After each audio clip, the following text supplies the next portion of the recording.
Success the school के जिम्मेदारान की जानिब से लड़कियों की मेयारी तालीम और दीनी माहौल में तरबियत के लिए टोली चौकी और पुरानी हवेली ब्रांच में लड़कियों के लिए एक्सक्लूसिव स्कूल का क़याम अमल में लाया गया है। तो जल्दी करें, सही वक्त पर दुरुस्त फैसला लें और अपनी शहजादियों की तालीम के लिए सक्सेस द स्कूल का इंतखाब करें।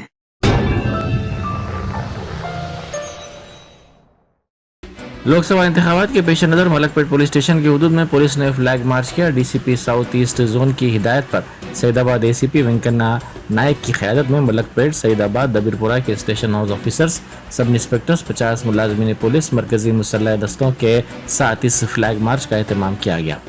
कल रात किए गए इस फ्लैग मार्च के दौरान तमाम इलाकों बशमूल सलीम नगर कॉलोनी, श्रीपुरम कॉलोनी, बैंड बस्ती, कट्टल मंडी, इंदिरा नगर, गड्डिया नरम के तकरीबन 6 किलोमीटर का अहाता किया गया। बादोज़ा फ्लैग मार्च पुलिस स्टेशन वापस हुआ। आने वाले लोकसभा इंतखाबात पुरअमन माहौल में मुनक़िद करने और आवाम की जानिब से वोट के हक़ के इस्तेमाल को यकीनी बनाने के मकसद से नीम फौजी दस्तों के साथ ये फ्लैग मार्च किया गया।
గౌరవ డీసీపీ సౌత్ ఈస్ట్ జోన్ గారి ఆదేశాల మేరకు సైదాబాద్ ఏసీపీ శ్రీ వెంకన్న నాయక్ గారి ఆధ్వర్యంలో మలక్పేట, సైదాబాద్, డబీర్పుర ఎస్హెచ్ఓలము, ఎస్ఐలము మరియు మా సిబ్బంది 50 మంది సిఏఎస్ఎఫ్ సెంట్రల్ ఆర్మ్డ్ ఫోర్సెస్ సిబ్బందితోటి రాబోయే పార్లమెంట్ ఎలక్షన్లను దృష్టిలో పెట్టుకొని అన్ని ఏరియాలు కూడా కవాతు నిర్వహించడం జరిగింది. ఈ కవాతులో భాగంగా సలీంనగర్ కాలనీ, సిరిపురం కాలనీ, బాల్దానమ్మ బస్తీ, బ్యాండ్ బస్తీ, కట్టెల మండి, శాలివాన్ నగర్, ఇందిరానగర్, గడ్డి అన్నారము ఇవన్నీ కూడా తిరిగి దాదాపు ఒక 6 కిలోమీటర్ల పరిధి మొత్తం తిరిగి పోలీస్ స్టేషన్కి చేరుకోవడం అయినది. రాబోయే ఎలక్షన్లని ప్రశాంతమైన వాతావరణంలో పబ్లిక్ అందరూ కూడా స్వేచ్ఛగా ఓటు హక్కు వినియోగించుకోవాలనే ఉద్దేశంతో ఈ పారామిలిటరీ బలగాలతో కవాతు నిర్వహించడం జరిగింది.